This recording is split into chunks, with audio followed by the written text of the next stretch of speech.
Assalamualaikum, balik lagi ya di channel Cak Tri. Selamat tahun baru guys. Jadi ini hari pertama di tahun 2024 ya. Semoga di tahun ini kita bisa lebih baik lagi, lebih banyak rezeki dan selalu diberi kesehatan ya.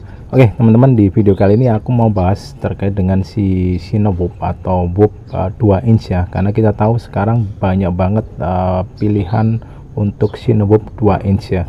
Di sini aku udah pernah cobain ya. Memang bukan beli BNF nya, tapi aku cobain rakit sendiri karena saya lebih prefer rakit sendiri. Kecuali yang ini nih, Flylens ini aku beli sedikit setengah jadi ya. Jadi aku beli kecuali DJI O3 nya ini karena desainnya aja yang unik nih, makanya ini masih tetap aku pakai ya. Karena di sini ada dampernya yang bikin minim jelo ya kalau kita bikin video sinematik.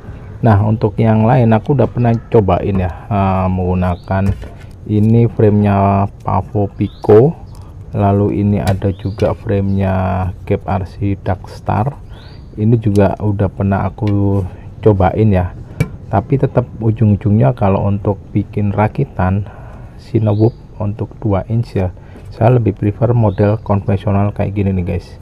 Nah model kayak ini 2 inch 2S ya, kita ngomongin Cinewhoop untuk 2S. Nah kenapa untuk konfigurasi atau kombinasi kayak gini ini lebih oke? Karena menurutku kalau model-model pusher ya, yang pertama itu yang paling aku nggak suka pusher biasanya berisik guys. Untuk noise dari propeller dan motornya ya, otomatis tuh kalau kalian pikir drone kalian itu model pusher dibandingkan model konvensional kayak gini, itu pasti akan lebih berisik dengan inci yang sama. Terus yang kedua terkait sama bobot ya, walaupun pusher itu keuntungannya itu dia lebih stabil ya rata-rata dibandingkan model seperti ini, dia itu lebih berat ya untuk dari sisi bobot. Bayangkan aja untuk Pavo Pico ini beratnya nggak tahu berapa ya, nanti aku show aja ya di layar untuk berat masing-masing Cinewhoop yang ada di pasaran kayak gini ya, yang untuk ukuran 2 inch. Nah kalau pakai yang konfigurasi kayak gini, ini beratnya bisa di bawah 50 guys. Ini tepatnya kalau aku timbang ya, itu sekitar 44 gram.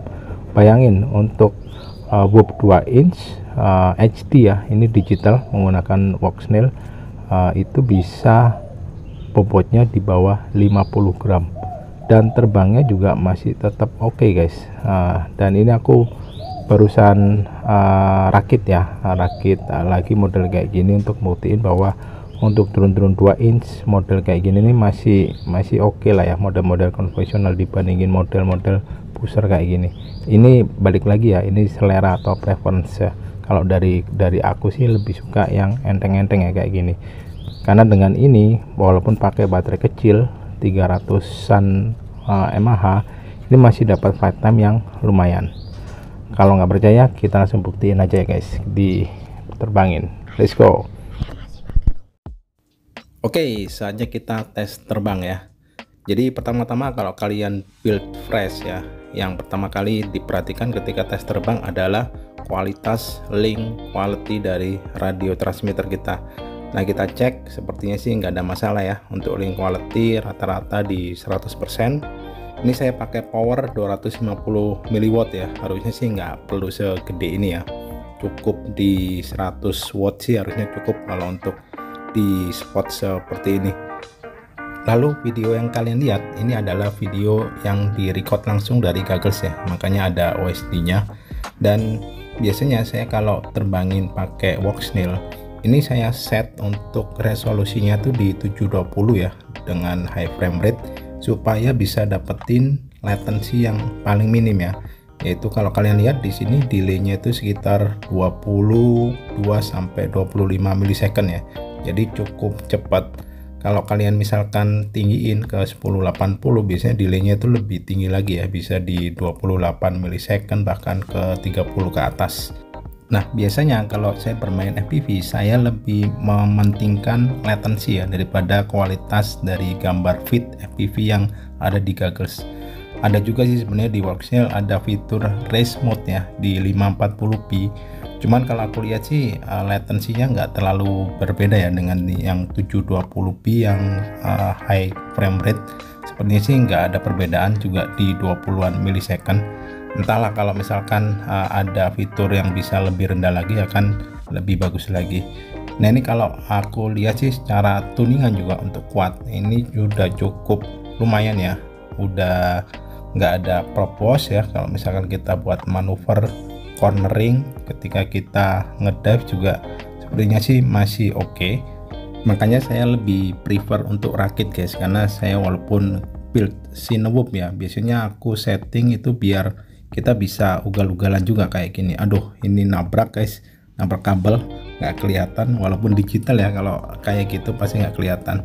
Oke, nggak apa-apa, kita akan terbang lagi. Dan ini enaknya guys, kalau kita pakai quad yang bobotnya ringan dan konfigurasi seperti ini, kalau nabrak crash kayak gitu itu biasanya masih nggak apa-apa ya. Kalau kalian misalkan pakai model kayak Pavo Pico, kemudian yang model-model pusher, kadang kalau crash seperti itu biasanya ada kerusakan karena propellernya tuh ada di bawah ya. Kalau misalkan agak miring crashnya, untuk recover itu agak susah guys. Itu kenapa aku lebih suka model yang konvensional yang kayak gini guys. Overall untuk rakitan ini aku udah lumayan puas ya, walaupun mungkin agak sedikit lebih dituning lagi, karena aku rasain masih ada beberapa yang masih bisa diimprove sih dari si quad ini.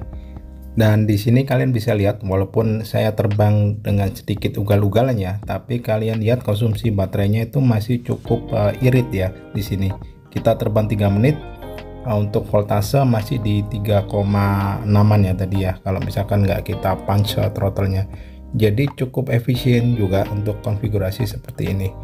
Dan enaknya lagi, ini bisa kita terbangin guys di depan rumah ya, di spot-spot yang nggak terlalu luas ya kayak gini. Karena ini quad ini juga aman karena hanya 2S dan suaranya pun juga nggak berisik, jadi nggak akan mengganggu tetangga atau orang-orang di sekitar kita. Oke, baterai udah 3,5an. Sebenarnya ini bisa di push lagi ya untuk bisa mendapatkan flight time yang lebih panjang. Cuman kita landing aja walaupun belum ada warning low battery. Oke, paling dari aku itu dulu ya. Dan ini sih lumayan sih, walaupun masih banyak PR ya, perlu dituning lagi kayak ini. Oke, thank you udah melihat video saya. Sampai ketemu lagi di video saya selanjutnya. Terima kasih dan wassalamualaikum.